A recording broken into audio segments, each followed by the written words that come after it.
dengan pakaian ihram putih sebagai lambang kehidupan pada mahsyar dan kesetaraan derajat manusia di sisi Allah. Tidak ada istimewa antara satu bangsa dengan bangsa yang lainnya kecuali takwanya kepada Allah Subhanahu wa taala. Allahu akbar, Allahu akbar, Allahu akbar, walillahil hamd. Setiap kali kita sampai pada momen Idul Adha, kita diingatkan kembali akan kisah agung keluarga Ibrahim alaihissalam. Kisah penuh teladan bagi segenap manusia sepanjang zaman. Kisah yang telah dengan amat indah Allah rekam dalam Al-Quran.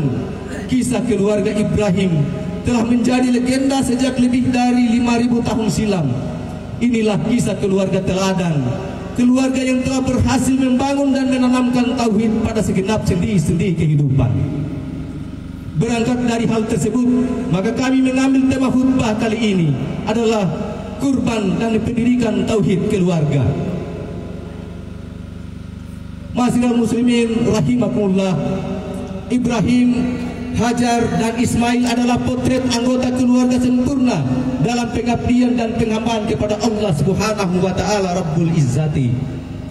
Setiap individu dalam keluarga utama ini benar-benar menunjukkan kualitas ultra prima dalam bertauhid secara murni dan luar biasa. Kita masih ingat bagaimana Ibrahim teramat sangat merindukan anak. Di usianya yang sudah tua renta, Allah Subhanahu wa taala belum juga menganugerahi keturunan baginya. Namun Ibrahim tidak putus-putusnya terus berdoa kepada Allah agar dikaruniai keturunan. Rabbi habli minas salihin fabasarnahu bihulamin halim. Ya Tuhanku, anugerahkanlah kepadaku seorang anak yang termasuk orang-orang yang saleh. Maka kami beri dia kabar gembira dengan seorang anak yang amat sabar. Alhamdulillah, akhirnya melalui istrinya Hajar, Allah menganugerahi Ibrahim alaihissalam keturunan. Lahirlah Ismail, bayi laki-laki yang telah teramat lama didamba. Kalau saja kita mencoba hadir pada peristiwa itu, maka akan dapat kita rasakan betapa kebahagiaan membuncah dari dada Ibrahim alaihissalam dan istrinya Hajar. Anak yang diharapkan telah hadir di pangkuan. Sejuta doa dan harapan tumpah ruah kepada si bayi. Hari-hari pun bagi dipenuhi senyum dan tawa bahagia menghiasi kehidupan keluarga utama ini. Namun agaknya Allah punya cerita sendiri. Allah ingin menguji cinta Ibrahim kepadanya. Adakah cinta kepada Allah itu adalah cinta yang tidak tertandingi? Jangan-jangan Ismail yang amat dirindukan itu menjadi pesaing cinta Ibrahim kepada Allah Subhanahu wa taala. Falamma balagha ma'ahu sa'ya qala ya bunayya inni ara fil manami anni azbahuka fanzur maza tara. Qala ya abati fa'al ma tumaru satajiduni insyaallahu minas sabirin. Maka tatkala anak itu sampai pada umur sanggup berusaha bersama-sama Ibrahim, Ibrahim berkata, "Hai anakku, sesungguhnya aku melihat dalam mimpi bahwa aku menyembelihmu. Maka fikirkanlah apa pendapatmu." Ismail menjawab, "Hai bapakku, kerjakanlah apa yang diperintahkan kepadamu. Insya Allah engkau akan mendapatiku termasuk orang-orang yang sabar." Allahu Akbar, Allahu Akbar, Allahu Akbar, walillahil hamd. Perasaan seperti apakah yang menyelimuti Ibrahim saat mendapat perintah menyembelih Ismail, putra yang amat dikasihinya? Ia menghadapi dua pilihan, mengikuti perasaan hatinya dengan menyelamatkan Ismail buat cinta keluarga, atau menaati perintah Allah dengan mengorbankan putra kesayangannya. Situasi seperti inilah yang senantiasa setiap saat kita hadapi dalam hidup kita sehari-hari. Mengutamakan Allah atau memilih tetap menggenggam Ismail lain di sekeliling kita. Walau sering lidah kita mengatakan ini adalah karunia dari Allah, namun pada praktiknya kita sering merasa menjadi pemilik karunia tersebut. Anak, istri, keluarga, harta benda sejatinya adalah Ismail buat kita. Jika semua itu lebih kita cinta daripada cinta kita kepada Allah, maka sungguh kita sudah membuat pilihan yang keliru. Karena dengan demikian berbagai karunia yang Allah anugerahkan tadi berarti telah menjadi Tuhan-Tuhan tandingan bagi Allah Subhanahu wa ta'ala. Dan itu artinya kita sedang menanam benih-benih yang akan berujung pada panen kemurkaan Allah. Na'udzubillahi min zalik. Allahu Akbar, Allahu Akbar, Allahu Akbar, walillahil hamd. Hikmah lain yang bisa kita petik dari kisah agung ini adalah betapa luar biasanya Ismail sebagai seorang pemuda yang teguh, yang tengah tumbuh dengan segala potensinya. Ismail telah menunjukkan kualitas jauh di atas rata-rata. Tauhid telah terpatri dengan sangat kokoh di dadanya. Bisakah kita membayangkan perasaan seperti apakah yang kira-kira berkecamuk di darah seorang pemuda ketika ayah yang amat dicintai dan mencintainya berkata akan menyembelihnya? Perintah yang amat berat itu pun disambut Ismail dengan penuh kesabaran. Dia menyanggupi menyerahkan lehernya untuk disembelih. Bukan itu saja, Ismail yang tahu persis bahwa perintah itu pasti amat berat bagi ayahandanya, bahkan mendorong keteguhan jiwa ayahandanya untuk melaksanakan perintah Allah tersebut. Wahai bapakku, lakukan apa yang diperintahkan kepadamu. Insya Allah engkau akan mendapatiku termasuk orang-orang yang sabar.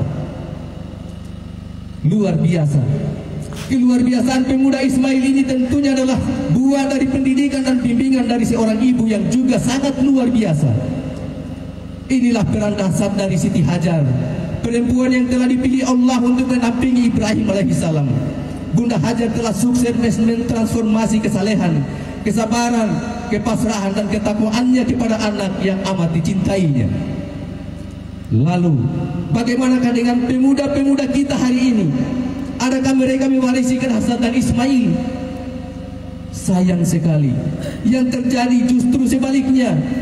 Sebagian besar anak-anak muda kita hari-harinya dipenuhi dengan berbagai perilaku memprihatinkan dan berbagai bentuk tindakan yang tidak terpuji, sampai pada berani menantang dan melawan orang tuanya. Apa yang terjadi dengan pemuda-pemudi kita? Kenapa ini bisa terjadi? Benarkah anak-anak muda itu nakal, tidak bermoral, dan berakhlak rendah? Semestinya bukan pertanyaan-pertanyaan seperti ini yang kita sodorkan. Pertanyaan yang seharusnya diajukan adalah, di mana saja selama ini kita berada? Para orang tua, guru, dan pemerintah di mana berada? Apa yang telah kita lakukan dan kita berikan kepada anak-anak kita? Adakah perhatian khusus dan kasih sayang kita masih tercurah kepada mereka? Bagaimana dengan waktu dan kebersamaan di rumah dan keluarga? Masihkah kita salat berjamaah dan membaca Al-Quran bersama mereka? Masih adakah teladan yang kita tunjukkan kepada anak-anak kita? Bukankah di rumah kita telah menjadi pemimpin-pemimpin yang diktator bagi anak-anak kita? Kita melarang mereka melakukan ini, itu. Namun pada saat yang sama kita tetap saja asik dengan larangan tersebut. Para ayah melarang anak-anaknya merokok misalnya, sementara di sela jemari tangannya terselip rokok yang masih mengepulkan asap.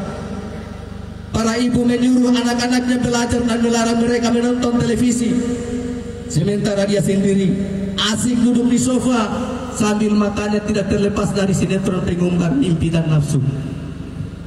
Para pegawai yang mesti menjadi pelayan bagi anak-anak dan masyarakat justru malah membuat susah dan tidak menunjukkan keteladanan. Para pejabat publik di eksekutif, legislatif dan yudikatif tidak lagi memikirkan dan bekerja dengan sungguh-sungguh agar rakyatnya sejahtera. Mereka justru sibuk bermanuver untuk melanggengkan jabatan, untuk menumpuk harta dan kekuasaan. Teladan telah menjadi barang amat langka di negeri ini. Anak-anak kita tidak lagi bisa menemukan contoh hidup sederhana, arif, santun dan penuh kasih kepada sesama yang bisa ditiru. Yang ada, setiap hari mereka dijejali dengan budaya hedonis, konsumtif, koruptif dan manipulatif. Allahu Akbar, Allahu Akbar, Allahu Akbar, walillahil hamd. Kalau kita ingin memiliki anak seperti Ismail, maka dengan sendirinya diperlukan seorang bapak seperti Ibrahim. Tentu saja tidak 100% seperti Ibrahim. Anak-anak seperti Ismail juga memerlukan sosok ibu seperti Hajar. Juga tentu tidak 100% seperti Hajar. Pertanyaannya, seberapa persenkah para bapak zaman ini dari Ibrahim? Apakah ada tanda-tanda Bunda Hajar pada para ibu di rumah tangga kita sekarang? Jangan pernah berharap di rumah kita akan hadir anak-anak sekelas Ismail kalau kita sendiri sebagai orang tua tidak mewarisi keutamaan Ibrahim dan Hajar. Ibu seperti apakah yang mampu melahirkan dan membimbing anak-anaknya seperti Ismail? Atau ibu yang bagaimanakah yang memiliki surga di bawah telapak kakinya? Al-jannatu tahta aqdamil ummahat. Surga di bawah telapak kaki ibu. Berdasarkan kenyataan-kenyataan ini, maka mari kita masing-masing introspeksi diri, seraya menata kembali kehidupan kita sebagai anak, sebagai ayah, ibu, dan sebagai para pemimpin. Mari kita mengevaluasi diri. Apa yang masih perlu kita benahi dalam menjalani tugas dan kewajiban kita sehari-hari, sehingga kita dapat menciptakan keluarga yang bertauhid, harmonis, dan penuh kasih sayang, serta menciptakan masyarakat yang aman, damai, dan sejahtera. Allahu Akbar, Allahu Akbar, Allahu Akbar, walillahil hamd. Dalam konteks kekinian, pengorbanan Nabi Ibrahim alaihissalam tersebut harus tetap kita apresiasi dengan menjalankan ibadah haji bagi yang mampu sertanya. Walillahi 'alan nasi hijjul baiti man istata'a ilaihi sabila wa man kafara fa innallaha ghaniyyun 'anil 'alim. Dan di antara kewajiban manusia terhadap Allah adalah melaksanakan ibadah haji ke Baitullah, yaitu bagi orang-orang yang mampu mengadakan perjalanan ke sana. Ketabahan Ibrahim alaihissalam untuk merelakan putranya juga dapat kita wujudkan dalam kerelaan kita untuk berbagi dengan orang lain, para tetangga, lingkungan, dan saudara-saudara kita umat Islam lainnya dimanapun mereka berada.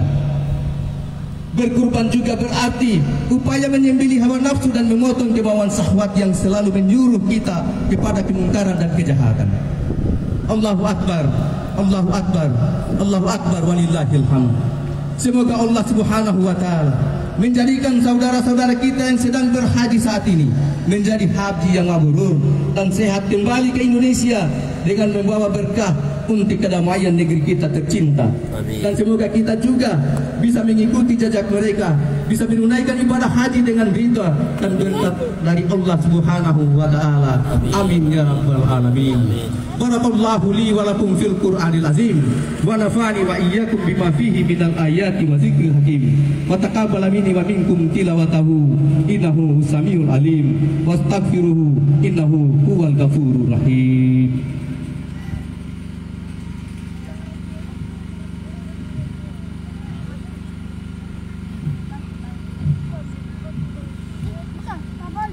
Allahu Akbar, Allahu Akbar, Allahu Akbar, Allahu Akbar, Allahu Akbar, Allahu Akbar, Allahu Akbar, Allahu Akbar, Allahu Akbar, Allahu Akbar kabira, walhamdulillahi katsira, wa subhanallahi bukratan wa asila, la ilaha illallah wallahu akbar, Allahu Akbar, walillahil hamdu.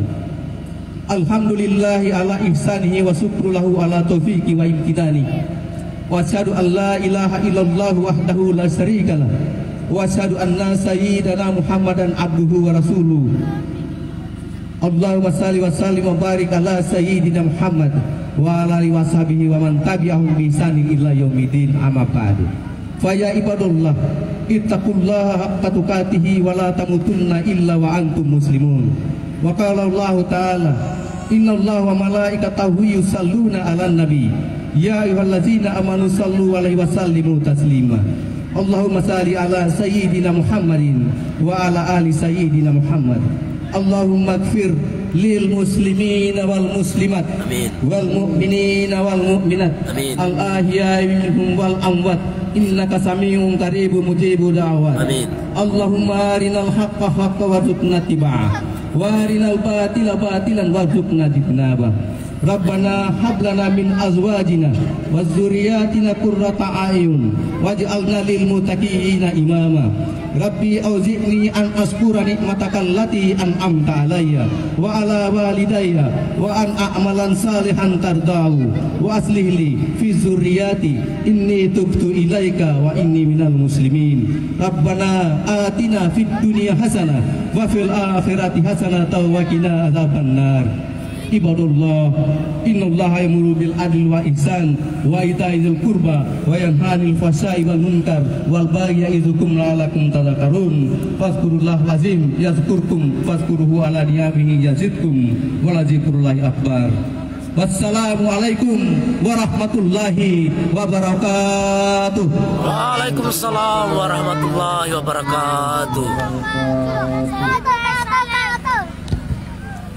Allahumma salli ala sayyidina Muhammad wa aslihi.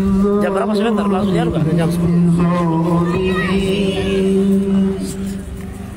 Allahumma salli ala sayyidina Muhammad wa aslihi.